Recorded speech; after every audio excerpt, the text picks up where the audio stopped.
Assalamualaikum Kak Sunaria. Salam Kak Adi. Ya, kebetulan Kak Sunaria, hari ini kita akan ngobrolin lagi masalah materi pramuka hari ini Kak Sunaria. Kita ngobrol di sini aja ya tentang materi pramuka hari ini.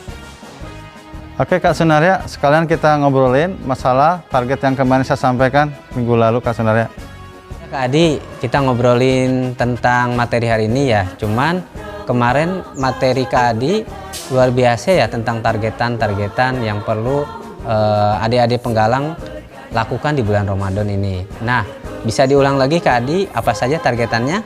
Itu saya sudah menyampaikan Kak Sunaria 5 targetan untuk adik-adik penggalang di dalam memaksimalkan Ramadan Kak Sunaria. Yang pertama, bagaimana menahan puasa dan pahala puasa Kak Sunaria. Kemudian yang kedua, bagaimana juga mereka bisa sholat sunnah taraweh full 1 bulan. Kemudian yang ketiga, bagaimana juga mereka melaksanakan sholat sunnah taraweh, sholat sunnah rawatib, yaitu sholat sunnah yang mengikuti sholat fardu Kak Sunaria. Dan yang keempat, mereka itu bisa tilawah minimal 1 kali di dalam Ramadan ini Kak Sunaria. Dan yang terakhir, itu mereka bisa melaksanakan paket zikir. Itu Kak Sunaria yang kemarin saya sampaikan. Jadi, Masya Allah ya, targetannya luar biasa. Namun Kak Adi, ada hal yang penting ya yang perlu diketahui adik-adik pramuka semuanya.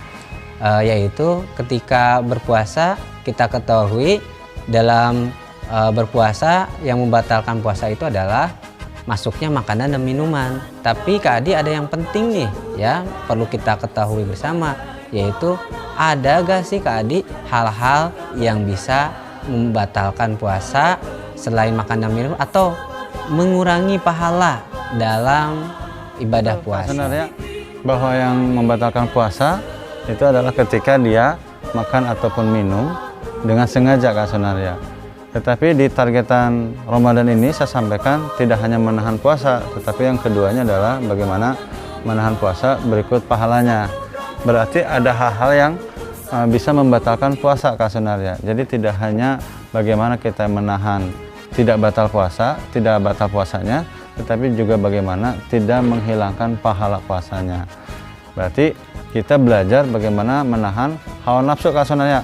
Ada kalanya kita puasa tetapi masih membicarakan hal-hal yang jelek, masih berdusta, masih kemudian mempergunjing orang lain, bahkan mungkin mengadu dombakan. Itu mungkin tidak batal puasanya tetapi pahalanya bisa hilang Kak Sunaria. Jadi targetan yang pertama ini adalah bagaimana kita bisa menahan puasa dan juga pahala puasa. Itu Kak Adi, Masya Allah ya. Terima kasih Kak Adi nih, ilmu baru untuk kita semuanya pastinya ya. Ternyata dalam puasa itu banyak hal yang bisa mengurangi pahalanya berpuasa. Yang tadi sudah dijelaskan oleh Kak Adi ya Kak.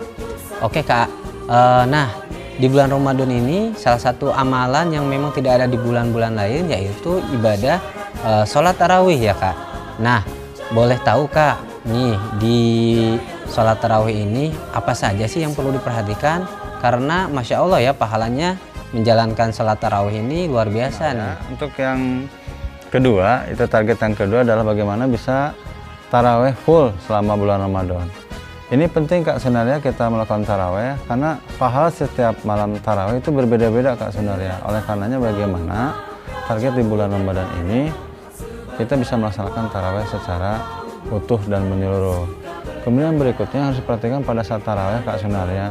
Ini jangan sampai ya ada di penggalang di musola ataupun di masjid malah bercanda. Ini yang sering kita lihat ya Kak Sunaria. Mungkin di kampung Kak Sunaria ataupun di kampung Kak Adi juga banyak teman-teman atau ada di penggalang yang ya, kemudian akhirnya bercanda. Mudah-mudahan untuk ada di penggalang SD Tajamil Sabit itu tidak terjadi. Itu yang pertama. Yang kedua, untuk pelaksanaan sholat tarawih Kak Sunaria itu boleh misalkan 11 rakaat ya, 8 rakaat tarawih kemudian 3 witir, atau juga bisa 30 rakaat apa namanya ya betul ya 23 ya 20 rakaat adalah tarawih dan kemudian 3 witir, atau juga ada yang lebih banyak Kak Sunaria yaitu 36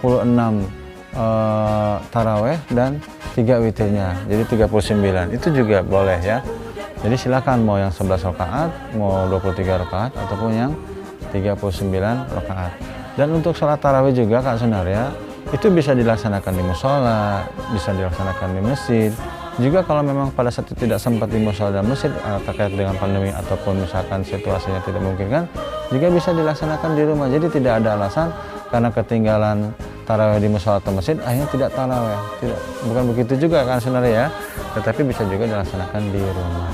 Itu Kak mungkin ikut. Alhamdulillah Kak Adi jazakallahu khairan kasir sudah menjelaskan hal-hal terkait puasa, hal-hal yang bisa mengurangi pahala berpuasa, kemudian hal-hal yang perlu diperhatikan dalam menjaga sholat tarawihnya.